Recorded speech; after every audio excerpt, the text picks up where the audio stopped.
नमस्कार। सावरकर की दया याचिकाओं के बारे में तो अब हम लोग जानते ही हैं। पहले एक जमाने तक, लंबे समय तक राइट विंग इस बात से इंकार करता रहा कि सावरकर ने कोई माफीनामा या कोई दया याचिका लिखी है। लेकिन अब तो हालत यह है कि विक्रम संपत की जो हाल में किताब आई है, जो सावरकर की तारीफों के लिए लिखी गई है और जिसमें सावरकर की जबरदस्त तारीफें हैं, उसमें भी उनकी सारी दया याचिकाएं संकलित हैं। और हम जानते हैं कि पहली दया याचिका जो उन्होंने लिखी थी वो जेल में जाने के 6 महीने के भीतर ही लिखी थी। मैं आगे उसकी बात करूंगा।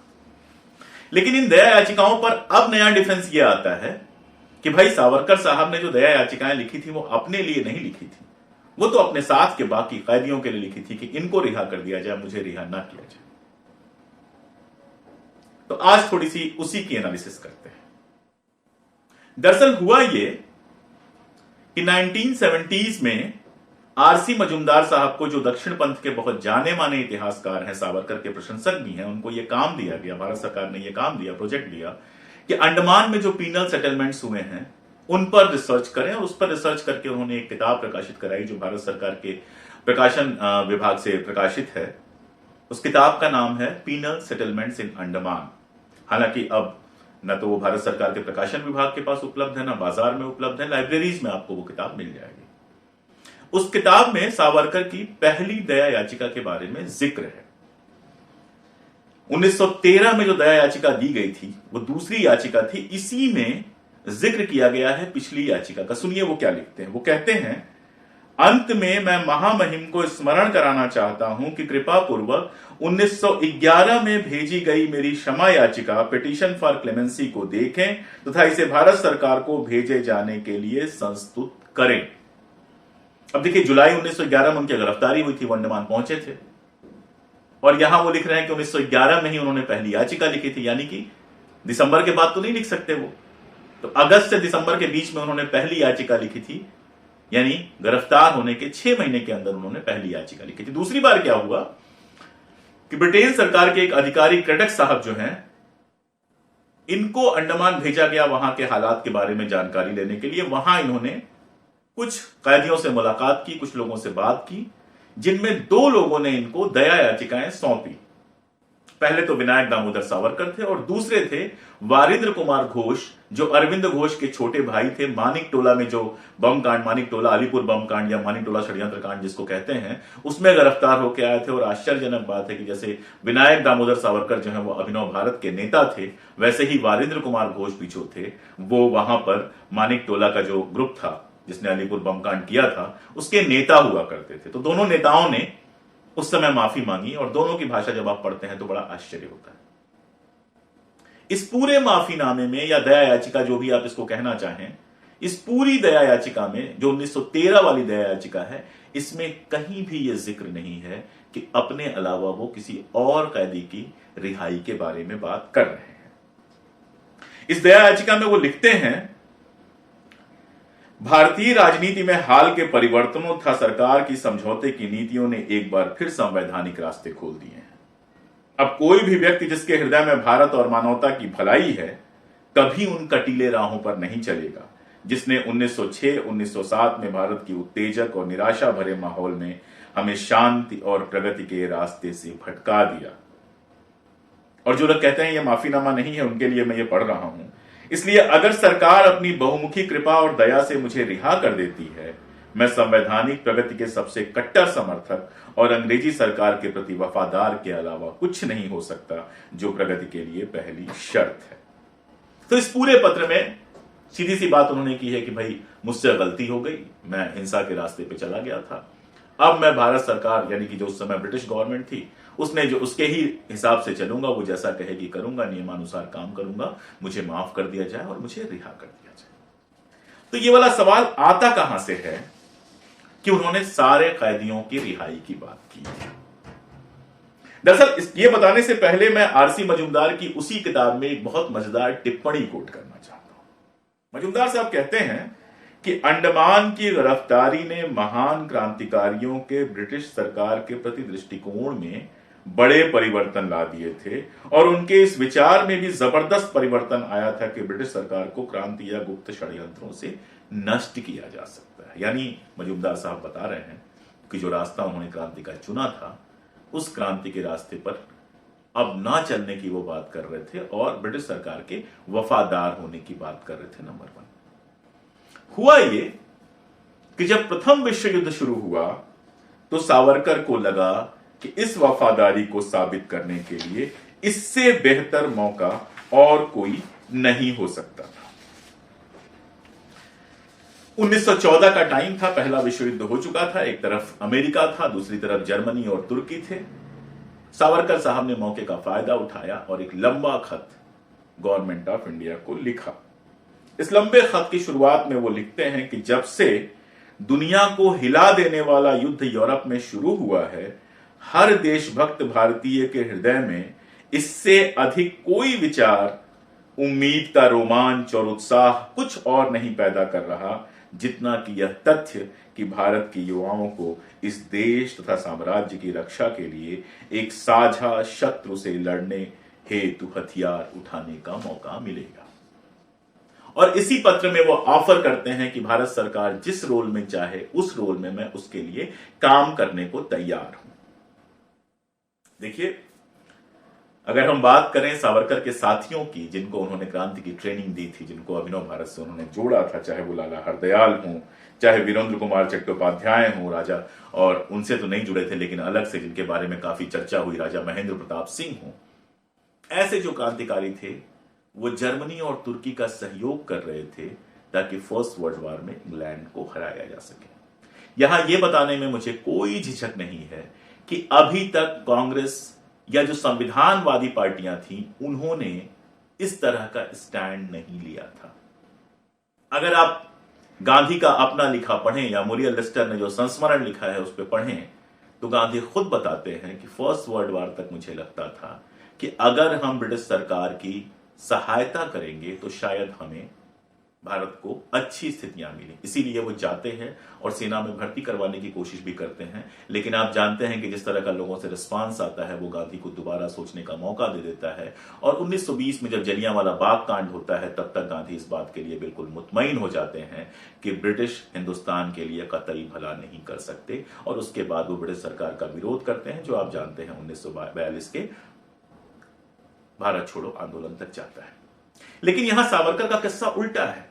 गिरफ्तार होने से पहले उनका यह मानना था कि हर हाल में ब्रिटिश सरकार को हिंदुस्तान से जाना चाहिए। यानी अगर देखें तो उस दौर में वो कांग्रेस या गांधी के लोगों से आगे की सोच रहे थे। लेकिन गिरफ्तारी के बाद उनका पूरा का पूरा सोच बदल जाता है और वो ब्रिटिश सरकार को ऑफर करते हैं कि मैं प्रथम विश्व युद्ध में आप जैसा कहेंगे वैसा करने को तैयार हूं। यह अंतर है, इसको समझना चाहिए।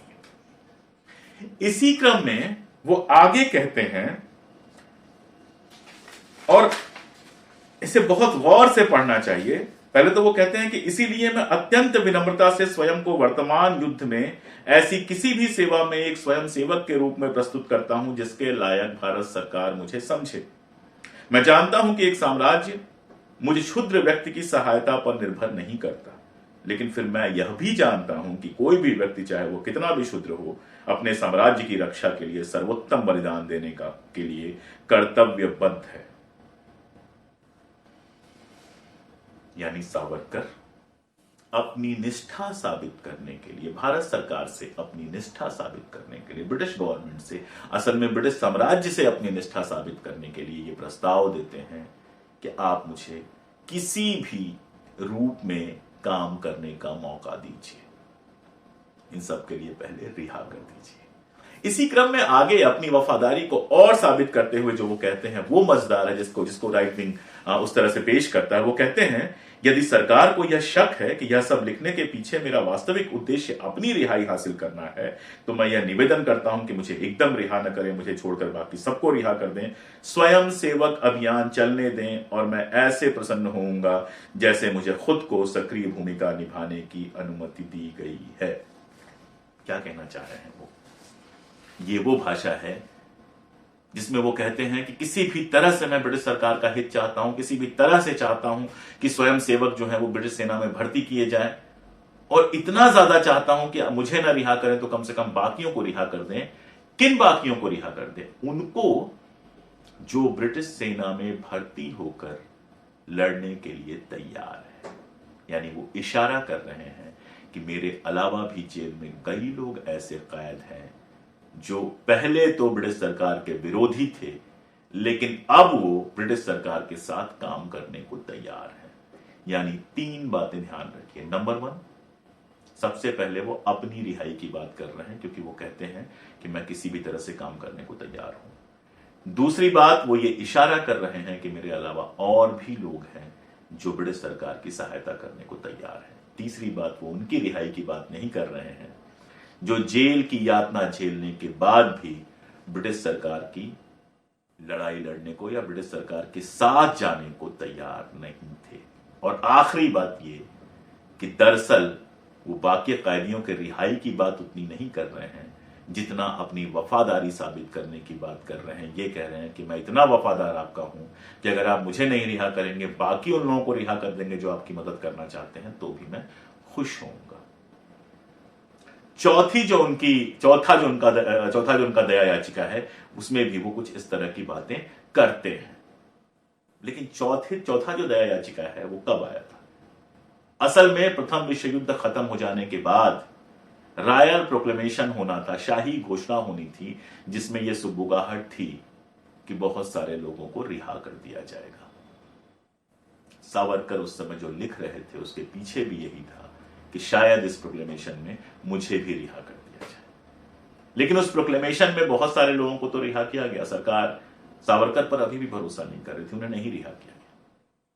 और नहीं रिहा करने के बाद जो उनका आखिरी माफीनामा है, मतलब वहां से भेजा हुआ, अंडमान से भेजा हुआ जो आखिरी माफीनामा है, उस माफीनामे में फिर वो सीधे सीधे सिर्फ और सिर्फ अपनी रिहाई की बात करते हैं। और जो अपनी रिहाई की बात करते हैं वो जिस भाषा में करते हैं, मैं चाहता हूं कि एक बार आप लोग उसे सुने और देखें वो क्या कह रहे हैं।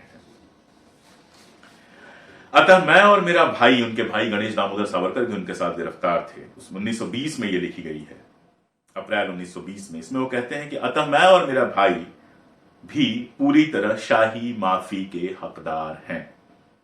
परंतु क्या यह सार्वजनिक सुरक्षा के लिए मुफीद होगी? मैं कहता हूं कि ऐसा है, क्योंकि मैं एकदम स्पष्ट रूप से घोषणा करता हूं कि गृह सचिव के कथन के विपरीत हम अराजकतावाद के वायरस नहीं हैं। गृह सचिव ने कहा था कि ये लोग वायरस ऑफ एनार्की हैं, अराजकतावाद के वायरस हैं। ये कहते हैं हम ऐसा नहीं है। जहां तक युद्धरत विचारधाराओं का प्रश्न है, तो मैं तो क्रुप्टोकिन या टॉलस्टॉय के शांतिप्रिय और दार्शनिक अराजकतावाद में भी विश्वास नहीं रखता। और जहां तक मेरे अतीत के क्रांतिकारी कार्यों का प्रश्न है, वह केवल अब क्षमा प्राप्ति के लिए ही नहीं, बल्कि वर्षों पहले मैंने अपनी याचिकाओं 1914-1918 में संविधान के प्रति अपना मंतव्य स्पष्ट किया था और उस पर कायम हूं। इसलिए 1914 में युद्ध आरंभ होने पर, जब भारत जर्मन तुर्क अफगान हमले का खतरा भारत पर बढ़ गया था, मैंने स्वयं को स्वयं सेवक के रूप में प्रस्तुत किया था। आप विश्वास करें या नहीं, संवैधानिक पथ पर चलने के प्रति मैं अपनी इच्छा पूर्ण ईमानदारी से व्यक्त कर रहा हूं और ब्रिटिश राज्य के प्रति स्नेह और आदर तथा आपसी मदद का हाथ बढ़ाता हूं। शाही घोषणा के अनुरूप दिखने वाले साम्राज्य के प्रति मेरी गहरी निष्ठा है, क्योंकि असल में मैं किसी वर्ण या मत के लोगों से नफरत नहीं करता। आगे कहते हैं, परंतु यदि सरकार अतिरिक्त सुरक्षा की अपेक्षा रखती है, तो मैं और मेरे भाई द्वारा निर्धारित अवधि के लिए निश्चित और उचित तौर पर राजनीति से दूर रहने का संकल्प लिया जाएगा। आखिरी, यह या अन्य कोई शपथ, उदाहरण के लिए किसी प्रांत विशेष या हमारी रिहाई के उपरांत पुलिस को निश्चित समय के लिए हमारी गतिविधि सूचित करने का कार्य, राज्य की सुरक्षा सुनिश्चित करने के लिए इस तरह की सभी वाजिब शर्तें मेरे और मेरे भाई द्वारा सहर्ष स्वीकारी जाती है। यानी ये एक फ्रॉड है कि सावरकर अपनी नहीं बाकियों की रिहाई की बात कर रहे थे। सावरकर दरअसल लगातार अपनी और बाद में अपने भाई की रिहाई की बात कर रहे थे। आप देखते हैं कि रतनगिरी आने के बाद भी वहां से जब अंडमान से चले आए, उन्होंने माफीनामा एक लिखा है, दया याचिका एक लिखी है। तो वो लगातार अपनी रिहाई की मांग कर रहे थे। प्रथम विश्व युद्ध जब चल रहा था तो उस समय उसका फायदा उठाने के लिए उन्होंने ये लिखा था कि अगर मुझे नहीं रिहा कर सकते तो बाकी उन कैदियों को रिहा कर दीजिए जो ब्रिटिश सरकार की मदद करने के लिए तैयार हैं। ये बात सिर्फ और सिर्फ इसलिए लिखी गई थी ताकि ब्रिटिश सरकार से अपनी निष्ठा बता सके। इसी मामले में आता है कि गांधी ने क्या मदद की। गांधी ने लिखा था, अभी राजनाथ सिंह जी ने जो बयान दिया और उसके बाद जिस तरह का तमाशा बचा, अगले वीडियो में मैं आपको गांधी ने क्या कहा था, उसकी क्या हकीकत थी, इसकी डिटेल्स बताऊंगा। बहुत शुक्रिया, जुड़े रहिए, धन्यवाद।